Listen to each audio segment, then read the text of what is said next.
It's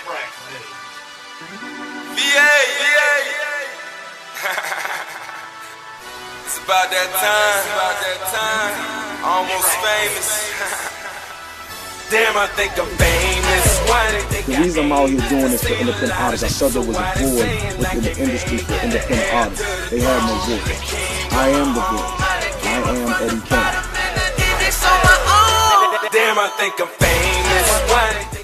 It's your man, the big homie Eddie Kayne. Eddie Kayne! I'm standing with a woman who needs no introduction. If you were to research, and I always advise people to research. Research is king. The people that you talk to and you consider a source. When you consider someone to be legendary in the game and really be the plug. Because everybody's the plug. Right. This is the plug. Do your research. Wendy Day. Google her. Whatever you need to do. Call some friends. Ask somebody. But this is the true plug of the industry. We're going to start this interview because I'm going to be honest with you. I'm a fan of your work. Thank you. I know the history because I did my research. We're going to start early on in your career. Okay. What made Wendy Day interested in hip-hop music? Insanity. No, that's not true. I started listening to hip-hop in 1980. Okay. Before some of you were even born. Mm-hmm. And I loved the energy and the passion in the music. Okay. You know, and that's really what drew me into it. I started listening to lyrics. Mm-hmm. I mean, I love the beat. Everybody loves the beat because you like to move and groove to it. But the lyrics are what sucked me in. I remember listening to Chuck D from Public Enemy, and he was talking about Malcolm X. Okay. And I was very intrigued by who Malcolm was. So I did what everybody does when they hear the name Malcolm X. I read the autobiography of Malcolm X, right? Mm-hmm. And in the autobiography, they talked about some books that he had read when he was incarcerated. And I went to the library in New York, the Schomburg Center in Harlem, and I found some of those books and I read those books. And that took me down a path of going to study African American Studies at Temple University under Dr. Malefi Asante, who's one of my heroes. Mm. And I learned about the struggle, and I learned about how people of color are oppressed in the world, but especially in the United States. And I realized that in the music industry, it's kind of the same old shit. It's the same thing. Mm. And I decided to start Rap Coalition. I started it in 1992 with my own money. I decided that I wanted to help make a difference with rap artists because it was my favorite music. It was like my way of giving back, Eddie, if that makes sense. Yeah. I wanted to help rap artists that were in bad situations get out of those bad situations. Wow. And into good situations. There were numerous artists that you helped do that. Could you give me just a few of those artists that you helped out of those bad situations? Wow, there were so many, like thousands of artists, in bad situations. Common, Killer Priest, Razkaz. God, there's so many. Like, for me to even sit here and name drop. Right. I've been doing this for 24 years. Wow. All the way up to Young Buck recently, right? Wow. That's crazy. Yeah. So there's just been a lot of artists that I've really gotten to help. The ones that really stand out though are the Chameleons, because that was a turning point in my career. That was in '94. I pulled them off of. They were on Island Records, and I pulled them off of Island Records, and one of the two guys in Chameleons had a cousin named Tobin Costin out on the West Coast, and Tobin was running Masterpiece label for him. Oh. So they put me in touch with Tobin, and Tobin was in the midst of negotiating the deal at Priority, and they were a little bit nervous because they were going through E.A. Ski and his manager at the time. And E.A. Ski was signed to Priority Records. Mm-hmm. And they were a little nervous to have somebody that was signed to the label doing the deal to get somebody on that label. So they reached out to me and said, hey, could you help us? Mm-hmm. And the rest, as they say, is history. So I got to play a role in Master P's first original deal. And he got to own his masters. And that's a great first deal to have like No under my question. belt, right? No question. So I was able to go on from there, and I worked with Do or Die in Chicago and Twista in Chicago, and then I went on to work with Eminem, which was really exciting. That was kind of Working cool. with M, one of the best rappers in the industry. Not only one of the best But rappers, businessman. but just a really good human being. Like I remember going through his original production deal that he had with the Bass Brothers, and I remember arguing with Paul Rosenberg, saying, you know, I think I found a way out of this contract. And M just deaded it. He's like, it doesn't matter whether there's a way out or not. Like, these guys have really helped me when nobody else did. Like, what, you know, I don't want to get out of the deal. And I'm like, wow. Like, how cool is that? That somebody wants to stay in a deal with a production company when there's another bigger deal on the table. And I was so impressed by that. You know, like that loyalty in that. That was like a reverse, because you had just put blood, sweat, and tears in trying to find a way out, and then he comes back and I says, love that. Nah. I think that's and so cool. You could have been pissed off. Right. But you, I wasn't. I thought it was the ultimate reversed. loyalty. And the truth is, I don't know if he could have gotten out or not. You know, like Paul Rosenberg and I were arguing that. Paul was like, no, that's not what that clause means. And I'm like, I think this is what that clause means. And when I asked my attorney, he's like, yeah, it could be interpreted that way. Like we could fight that. Like we could, you know, that could be a grounds to sort of, you know, get out of the try to pull him out of that deal. And the fact that he did, you know, he deaded it. He's like, no, I don't want to get out of this deal. I think that they deserve what they get because they've done so much for me. And I'm from a world where rappers are like, you know, they're going to sign 50 million contracts and they're not going to pay attention. They just want the better opportunity. They're going to jump from ship to ship to ship, you know, until they get into that big deal. Yeah. You're infamous with the labels. They hate you. They hate to see you coming. Yeah, they probably do. You know, I've also made them a lot of money though, because I did the Cash Money deal. I did talk about. You know what I mean?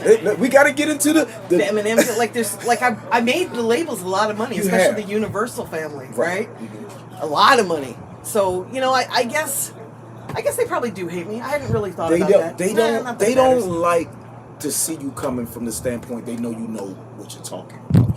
A lot of the artists, That's true. A lot of the artists don't research. A lot of the artists. Why is that? Because artists, to me, think that their artistry is so good that they don't that everything is going to be carte blanche and handed to them. They don't think. Oh, that's so wrong. You know what I mean? Like, not you're not wrong. Right. That thinking is so messed up. Like that thinking is just so wrong. But because I think they see the Waynes and they see all of these different cats that have made it in the industry, I think that they think that quote unquote happens to everybody. Right. I think that that's where a lot of the issues with today's industry is. So that's why the labels can't stand you, because you're going to make sure people look. You're not driven by the money. No. You're not driven by the fame, obviously, because you've never been in the forefront. Right. But what you are driven by is trying to help people, and I think that's where a lot of your great fortune has come from. I think so too. You know, I've been able to really make a lot of difference in a lot of lives, and that's my goal. Like, that's what drives me. I really want to help people. One thing that we're going to talk about briefly, because everybody's talked about it, but it wouldn't be a part of your legacy if we didn't talk about it. And I know you hate talking about it. Is a lot of people do care about you and love you dearly because you've been instrumental in their deals, but some people didn't find it necessarily needed to pay you for your services. Right. And let's get into it real briefly. Cash Money. You took them to Universal, got them a major deal. How much was the deal for? $30 million. $13 million. Was that normal at that time? Oh God, no. No, it's not even normal today. Yeah, no. How were you able to construct and deal to get Baby and Slim that type of money from Universal? You have to understand that they had put out 31 releases over a 6-year period. You know, so they were hugely successful on their own. Okay. They didn't need Universal. Universal really needed them because they needed product in the pipeline. They needed more market share. Right. You know, so, and they weren't the only ones bidding. There were a couple of labels bidding on that, but Universal just seemed like the best place to go because they were able to retain their masters. Mm-hmm. They were able to utilize whatever department of Universal they wanted to. Mm-hmm. If they didn't want to utilize a certain department, they could go elsewhere, and that was unheard of. You know, they could go and hire their own video promotion team, you know, to work their product. Definitely. You know, at that point, Universal was just a distributor. So now you have, like Universal and a lot of great labels, you have really changed the industry. You have been a driving force in the way that the industry have operated over the years. Because, I hope so. Quote unquote, I hope so. you helped take a lot of artists to different labels to shape the industry. Right.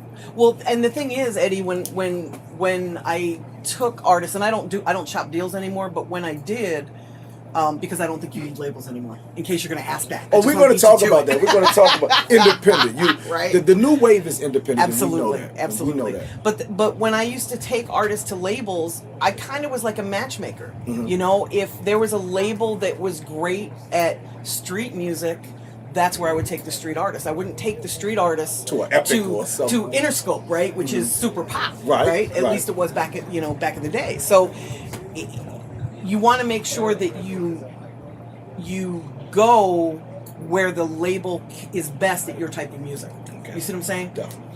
$30 million. You were supposed to get a cut. You were supposed to get taken care of. Yeah, they were supposed to pay me. They didn't. I sued them. I got paid. How do you feel about, as you watch the Wayne situation unfold Mm-hmm. with Baby, and you having a real great relationship with these guys at one point in Mm-hmm. time? Does that kind of like solidify what you basically went through about the business with Cash Money? You know, the thing is that with Cash Money, they don't seem to pay anybody unless they have to. And I had hoped that because Wayne was their anchor act that they would pay him, but apparently that's their business model. That's their MO.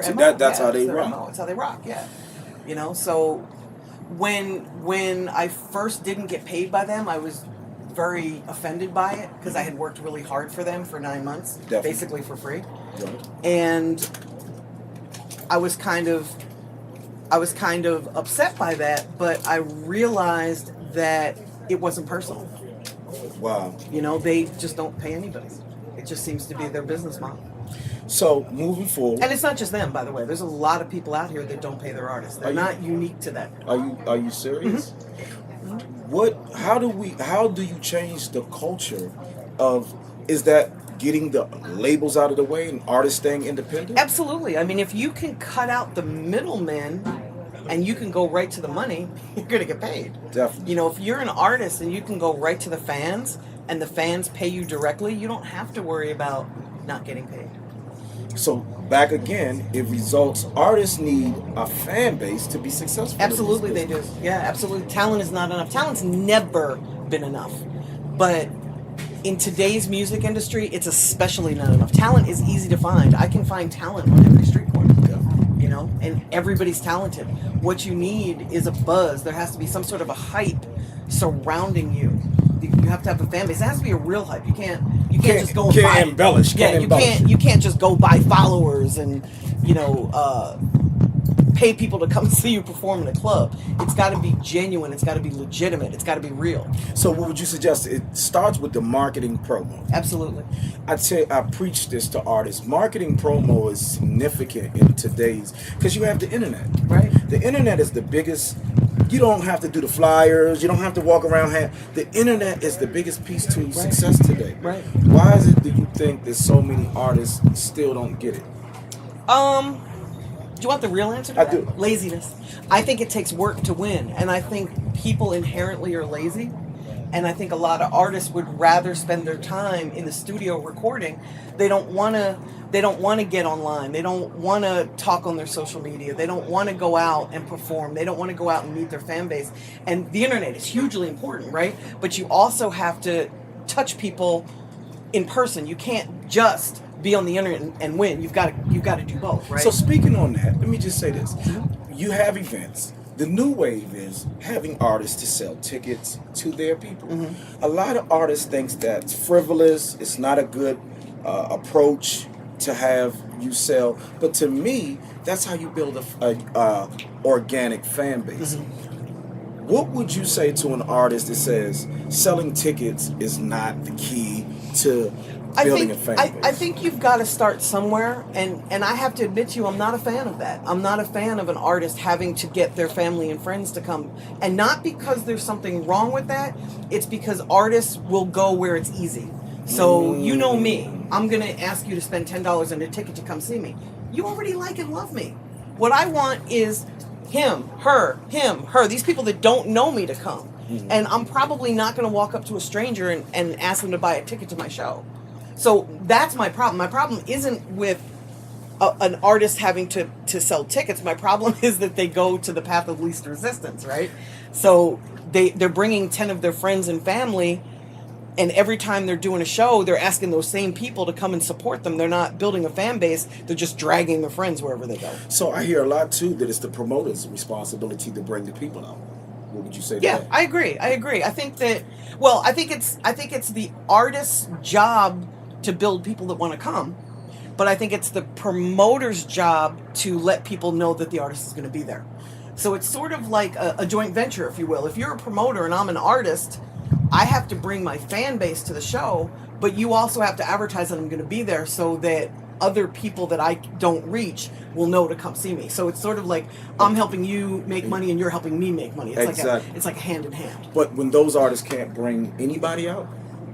Well, when you start, you can't bring anybody out, can you? No. You've got to build your fan base. But when they have been in it for a period of time and they still have this lackluster or this mindset. Yeah, now we have a problem.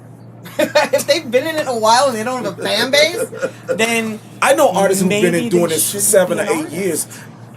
Did you just say that? I said maybe they shouldn't be an artist. Maybe there's a better job in the music industry for someone who can't build a fan base. But they might be great artists. They might be great at what they do with the artistry, but they just can't bring people out. Then maybe they should have a team. Maybe they should have someone like you working with them, and it would be your job to help them build their fan base. Sort of like the Dame Dash to Jay-Z model, And right? you're right. But here Because not again- every artist is an entrepreneur. But it goes back again. You need a budget. Oh, hell yeah, you need a budget. This is not a free industry. But a lot this of is a people- very expensive industry. But everybody wants you to work for free, Wendy. Of course they do. Even me. Of course they do. And when I don't work for free, or when you don't work for free, we're looked upon as we're leeching off of artists. What would you say to that? I think that we're called haters at that point. Like, oh man, you're blocking me. You know, it's there's so many artists that I've worked with at a reduced rate or for free if I've believed in them. You know, if they've really got something going and I feel I can add to it, that I'm not worried about somebody saying, oh, you're being a leech or you're, you know, a culture vulture or you're really making money off of this industry, because I've kind of proven that I'm not, you know? Definitely.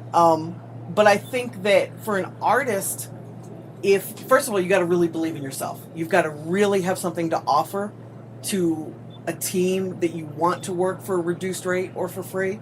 And I think if somebody really does believe in you at the entry level, then they will work for a reduced rate or for free. You know, there's plenty of artists that I've taken a shine to, that I've helped. But they brought something to the table. But they brought a lot to the table, not just something. Something is what you bring to the table to hire me.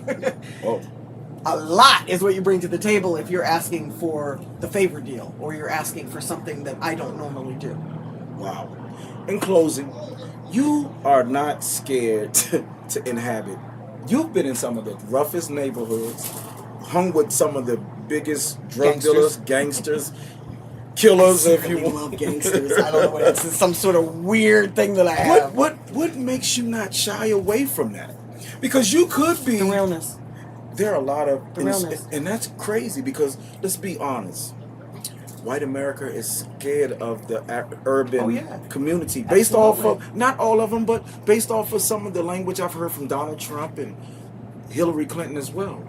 Who would you vote for? I can't vote for Trump. I can't do it. I can't do it. I wouldn't do it. You know, I'm a New Yorker.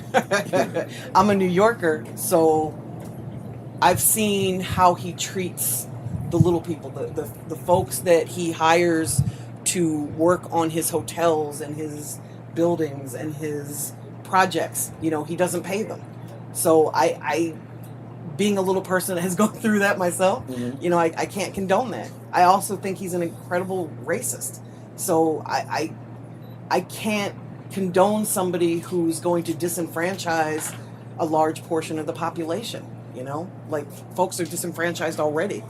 I'm not crazy about Hillary, but I'm going to have to vote for her because I'm voting against Trump. Hey. You know? I think she's the lesser of two evils. Definitely. Talking about racism. Oh, I'm sorry. No, I was going to say, you know, I thought hip hop had bridged the gap with racism. I thought that we were finally at a point where you and I could stand here like this and be comfortable. I'm comfortable. And then all of a sudden, Obama won, and I watched my race trip on this man. That's what I wanted to ask you. How crazy is that?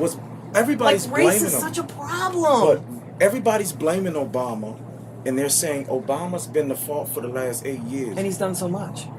He hasn't been perfect. No, but look at where we were with the deficit. He's fixed that to a degree. He's fixed unemployment.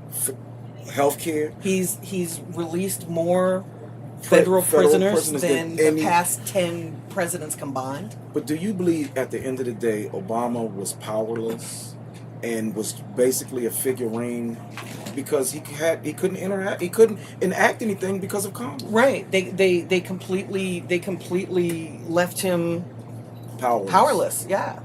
Wow. And I blame us as the world here, you know, the United States, not the world. I blame us for not voting all those douchebags out of Congress. Wow.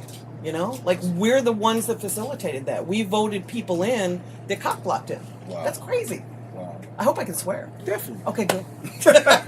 Hey, I got to shout out my girl Jessica. She did this. She put this epic interview together with my great lady Wendy. I am looking forward to following your more success that I've seen. Tell people where they can follow you at. Absolutely. You can follow me at Rap Coalition, and you can also follow me on YouTube. I just set up a channel this week. This is Wendy Day. It's on YouTube, and I'm dropping jewels. Hey, for free. Yay! I'm going to. Yay! Yay! Free! I'm going to be pushing this link, so be looking for me to push this link. Wendy's new YouTube, and it's going to be crazy where she's going to be giving you a guide to the industry. Exactly. Like how to make money with music. Basically. Step by step. Absolutely. My new friend. Hey, Wendy Day. Make sure you follow her. Once again, it's your man Eddie Kayne. 10-time award-winning radio show, The Eddie Kayne Show. I love this lady. Thank you, sweetie. Thank you for your time today. Oh, thank you for your time. This is the true plug.